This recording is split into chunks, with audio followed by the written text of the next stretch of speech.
Welcome back to Thilaksmani YouTube channel. இந்த பதிவில் வந்து நம்ம என்ன பார்க்க போகிறோம்னு பார்த்தீங்கன்னா, சூரசம்ஹாரம் அன்று வந்து ஒரு நாள் விரதம் வந்து எவ்வாறு இருக்கலாம்னு சொல்லி தான் பார்க்க போகிறோம். ஒரு சிலவங்களுக்கு பார்த்தீங்கன்னா வந்து பனி சுமையின் காரணமாக, அதுக்கப்புறம் வந்து வீட்டில் உள்ள சூழ்நிலை காரணமாக வந்து அவங்களால வந்து இந்த 7 நாள் வந்து விரதத்தை வந்து தொடர முடியலை. அதனால் வந்து ஒரு சில பேர் வந்து ரொம்ப கஷ்டப்பட்டிருப்பாங்க.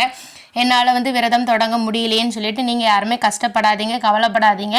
நீங்கள் வந்து கந்த சஷ்டி, அதாவது வந்து சூரசம்ஹாரம் அன்று வந்து நீங்கள் வந்து விரதம் இருந்தால் வந்து ரொம்பவே பலன் கிடைக்கும். நீங்கள் வந்து இந்த 7 நாள் விரதம் இருந்து வழிபட்டதற்கான பலன் வந்து நீங்கள் வந்து அன்னைக்கு ஒரு நாள் சூரசம்ஹாரம் அன்று விரதம் இருந்தாலுமே அந்த பலன் வந்து முற்றிலுமாக உங்களுக்கு வந்து கிடைக்கும். அந்த விரதம் வந்து எவ்வாறு, ஒரு நாள் விரதம் வந்து எவ்வாறு இருக்கணும்னு சொல்லிட்டு தான் அந்த பதிவில் பார்க்க போகிறோம். அதனால் யாரும் இந்த பதிவை வந்து ஸ்கிப் பண்ணாமல் எல்லாரும் கடைசி வரைக்கும் பாருங்கள். இப்போ தான் நம்மளோட திலக்ஸ்மணி யூடியூப் சேனலை ஃபஸ்ட் டைம் பார்க்குறீங்கன்னா கண்டிப்பாக சப்ஸ்கிரைப் பண்ணிட்டு பாருங்கள். அதோட மட்டும் இல்லாது பக்கத்தில் உள்ள பெல் பட்டனை கிளிக் பண்ணுங்கள். அப்போ தான் நான் போடுற வீடியோஸ் வந்து உங்களுக்கு நோட்டிஃபிகேஷனில் வரும். அப்போ தான் நான் என்ன வீடியோஸ் போடுறேன்னு சொல்லிட்டு உங்களுக்கு தெரியும்.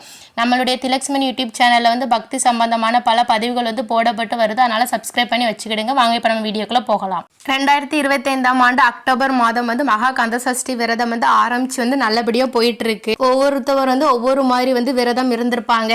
ஒரு சிலவங்க வந்து என்னால் வந்து விரதம் இருக்க முடியலை, என்ன பண்ணலாம்னு சொல்லிட்டு கமெண்ட் செக்ஷனில் எல்லாரும் கேட்குறீங்க. அதாவது வந்து கந்த சஷ்டி சூரசம்ஹாரம் அன்று வந்து நீங்கள் வந்து விரதம் இருங்க, ரொம்பவே விசேஷமானது. நீங்கள் வந்து அன்னைக்கு வந்து விரதம் இருக்கிறதுனால வந்து இந்த 7 நாள் விரதம் இருக்கிறதுக்குண்டான பலன் வந்து உங்களுக்கு வந்து அன்னைக்கு வந்து கண்டிப்பாக கிடைக்கும்.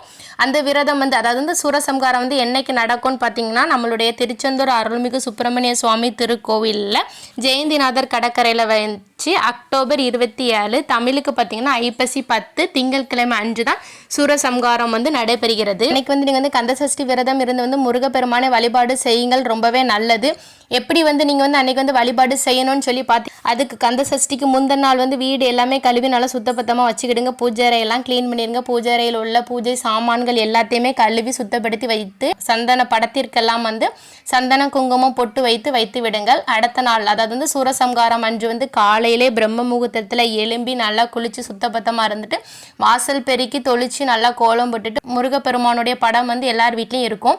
கண்டிப்பாக வந்து முருகப்பெருமானுக்கு வந்து வாசனை மிகுந்த மலர்கள் போடுங்க. முருகப்பெருமானுக்கு செவ்வரளி பூ தான் ரொம்ப உகந்தது. அதனால் வந்து முடிஞ்சவங்க வந்து செவ்வரளி பூ வாங்கி கொண்டு போடுங்கள். எங்கள் வீட்டில் வந்து முருகர் சிலை இருக்குன்னு சொல்கிறாங்க. வந்து அன்னைக்கு வந்து முருகப்பெருமானுக்கு மனம் குளிர அபிஷேகம் செய்யுங்கள். என்ன அபிஷேகம் வேணாலும் செய்யலாம். பால் அபிஷேகம் செய்யலாம், பன்னீர் அபிஷேகம் செய்யலாம், பஞ்சாமிர்தம் அபிஷேகம், சந்தனம் அபிஷேகம், திருநீர் அபிஷேகம் சொல்லிட்டு பல வகையான அபிஷேகங்கள் இருக்குது. நீங்கள் வந்து என்ன அபிஷேகம் செய்யணும்னு நினைக்கிறீங்களோ அந்த அபிஷேகம் செஞ்சு முருகப்பெருமானுக்கு வந்து சந்தன குங்குமம் பொட்டு வைத்து பூ அலங்காரங்கள் செய்து நன்றாக வழிபாடுங்கள். கண்டிப்பாக நெய் தீபம் ஏற்றுங்கள். சட்கோணத்தில் வந்து நீங்கள் வந்து 7 சிட்டி விளக்கு வைத்து நெய் ஊற்றி பஞ்சு திரி போட்டு வந்து நீங்கள் வந்து விளக்கு ஏற்றுங்கள், ரொம்பவே நல்லது. கண்டிப்பாக வந்து இந்த ஒரு நாள் விரதம் இருக்கிறவங்க வந்து கண்டிப்பாக இந்த விளக்கு வந்து கண்டிப்பாக ஏற்றுங்கள், ரொம்பவே சிறந்தது. முருகப்பெருமானுக்கு வந்து நெய்வேத்தியம் பார்த்தீங்கன்னா சர்க்கரை பொங்கல் வைத்து வழிபாடு செய்யலாம். அதுக்கப்புறம் வந்து பால் பழம் வைத்துக்கலாம். அதுக்கப்புறம் வந்து 2 வெத்தலை பாக்கு பழம் வைத்துக்கலாம். நம்ம வந்து ஏதாவது பல வகைகள் வைத்து வந்து நம்ம வந்து நெய்வேத்தியமாக அன்னைக்கு வைக்கலாம். ஒரு சில பேர் வந்து அன்னைக்கு வந்து ஃபுல்லாகவே பட்னி விரதம் இருப்பாங்க. ஒரு சில பேர் வந்து பால் மட்டும் குடிச்சிட்டு விரதம் இருப்பாங்க. நீங்கள் வந்து அப்படி பால் குடிச்சிட்டு விரதம் இருக்கிறவங்களா இருந்தீங்கன்னா அந்த பாலை வந்து முருகப்பெருமானுக்கு நெய்வேத்தியமாக வைத்துட்டு முருகப்பெருமானை வழிபட்ட பின்பு வந்து அந்த பாலை நீங்கள் குடித்து வந்து அந்த நாள் முழுக்க வந்து நீங்கள் வந்து விரதம் இருக்கலாம்.